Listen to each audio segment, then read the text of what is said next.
Hey everyone, and welcome to This Explainer. I am absolutely thrilled to guide you through this material today because we're looking at something that literally shapes how the world's most successful organizations operate. We're going to unpack exactly how mastering the shared foundational dictionary of ISO 9000-2015 is the absolute secret to enduring success during rapid disruption. Let's get into it. Let's kick things off with a massive question for every modern leader. How do companies not just survive, but actually thrive when the ground is constantly shifting beneath their feet? In recent years, we've seen immense structural changes on a global scale. The sheer velocity of change in business is ramping up and complexity is skyrocketing everywhere. Well, experts have a name for this. They call it a VUCA world, which stands for volatile, uncertain, complex, and ambiguous. It's an environment where adapting isn't just a good idea, it's absolute survival. You really can't rely on those long-standing, stable strategies of the past anymore. Today, global interconnectedness and technological disruption mean that delivering excellence requires a totally different level of agility.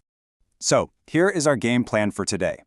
We'll look at the VUCA World Challenge, dive into the Dictionary of Quality, break down 7 core quality principles, navigate some new terminology, compare improvement versus innovation, and wrap up with quality for sustained success. All right, let's jump straight into part 1, the VUCA World Challenge, and navigating all this disruption. To really wrap our heads around this challenge, just look at today's incredibly fast production cycles and non-stop digital disruption. Organizations are practically begging for a reliable compass to guide them through all this noise. Just having a good product, that doesn't cut it anymore. You've got to adapt to huge paradigm shifts, things like the Internet of Things, artificial intelligence, and the virtualization of everyday processes. To stay on top, leading companies absolutely must have the ability to innovate and manage quality at the exact same time. Moving right along to part 2, the Dictionary of Quality, where we'll look at ISO 9000 versus ISO 90001. Okay, so think about this fundamental difference. If ISO 9001 is the rulebook of the game, ISO 9000 is the dictionary. It literally defines the language those rules are written in. You would be shocked by how many companies try to implement the strict rules of ISO 9001 without ever even opening ISO 9000. But without a dictionary, different players read the exact same rules completely differently. Having a common vocabulary prevents massive confusion down the line. And here it is, the actual ISO 9000-2015 standard. This is your essential guide to grasping the basics before you even step onto the playing field. It actually contains 173 specific terms and definitions, all neatly arranged by concept. The whole point is to create a shared intellectual framework, so when a standard uses a specific term, everyone across the globe understands exactly what it means. Which brings us to part 3, 7 core quality principles, the true foundation of a QMS. If we take a peek at the official table of contents here, you can see it carefully lays out the fundamental concepts and the underlying principles that actually make up a system. It's not meant to be read cover to cover, like a traditional textbook. Instead, think of it as a meticulously organized framework that integrates all these established concepts related to quality. Now, the big takeaway here is that these 7 interconnected principles form the absolute bedrock of an effective quality management system. They depend on each other entirely. For example, there's no way you can have true customer focus without the engagement of people and the leadership to actually drive it. And you definitely can't achieve continuous improvement without evidence-based decision-making. Mastering these 7 concepts is what gives you the capacity to actually handle our hyper-connected modern environment. All right, part 4, navigating new terminology, and specifically the 2015 evolution. As we know, language evolves to match reality, right? Just look at these vital terminology shifts from the 2015 revision. We moved from simply saying products to products and services. That's a huge shift toward a more modern, holistic view of business. We don't just make stuff anymore, we deliver value through services.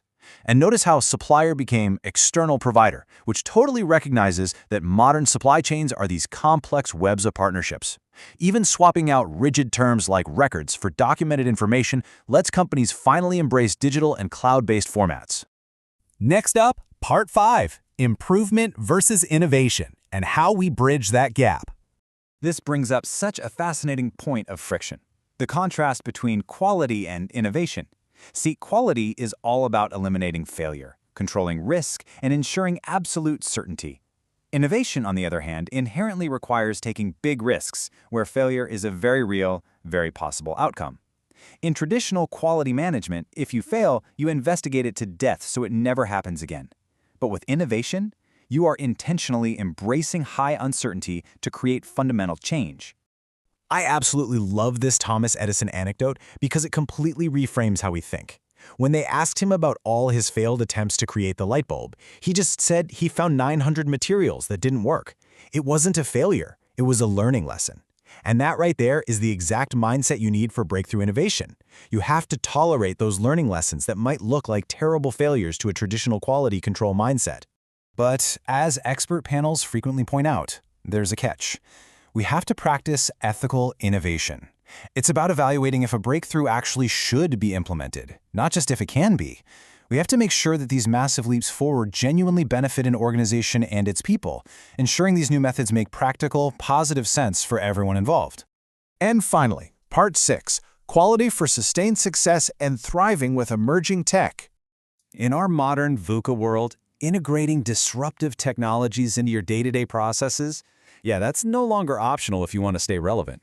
And we aren't just tossing around buzzwords here.